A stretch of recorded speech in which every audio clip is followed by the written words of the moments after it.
All right. So one of the things I wanted to talk about was, and you highlighted this in an article, mostly centered around cycling, right? And you can dive into that article if you would like, right? And there's some amazing stuff in there about strength training for endurance athletes. So one of the things that you highlighted was cycling economy, I believe is what you Mhm. said, right? I haven't looked at it in a couple of days, but cycling economy.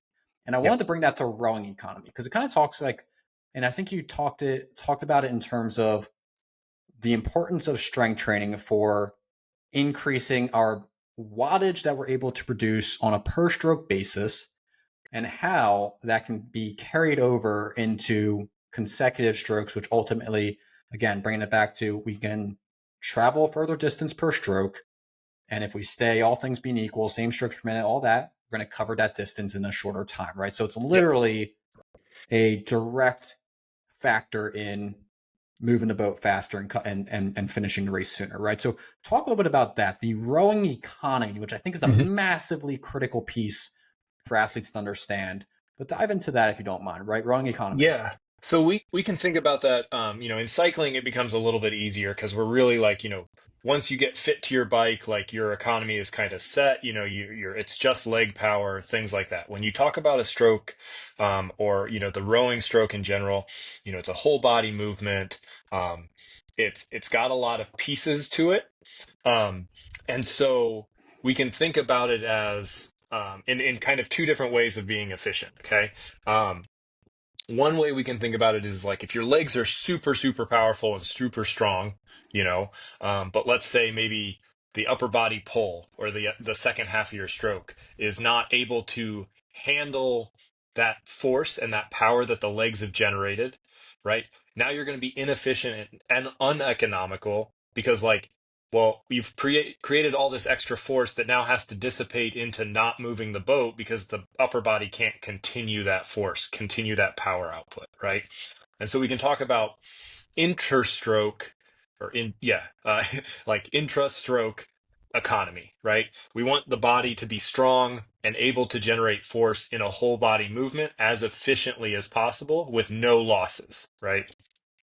Um, which is kind of a different thing from cycling.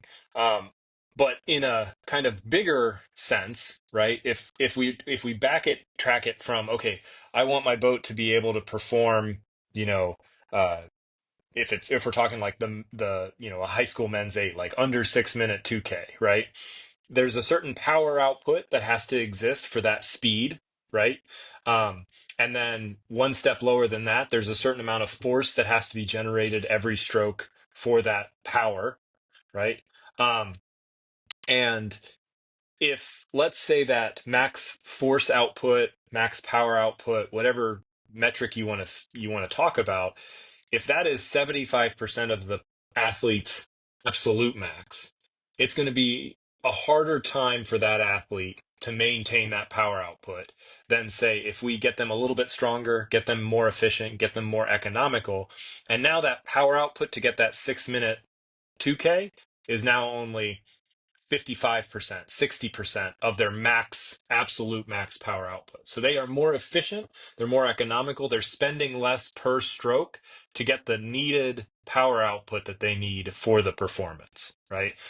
And so we can think about it in terms of that as like, okay, well, then let's raise the absolute force output or the absolute power output. So that way, to get the maximal performance, they're operating at a lower percent of max to get the performance we're looking for. Or conversely, is like if we make them stronger and they can, let's say, 75% is still what they can maintain for the duration of 2,000 meters. Well, now they're stronger, so 75% of being stronger is still faster and more power output and more force output. Like it's however you want to think about, the percent of max and like what it's going to look like at the end of the day. But it's all around economy, moving that efficiently, spending the energy where it's necessary, with very little loss. Yeah. Um, so the other piece of that is right. If we talk about then in cycling, we talk about like, well, not every cycling course is a flat straight road, right? There's curves, there's ups and downs, there's hills, things like that.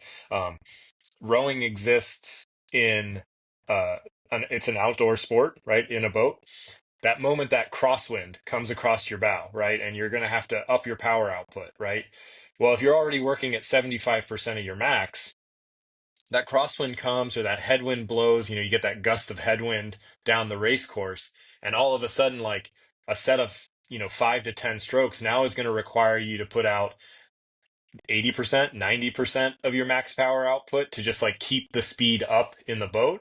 Well, that's gonna in cycling we talk about it as like burning matches. Like it's gonna burn a match that you're not gonna have later on when you want the sprint.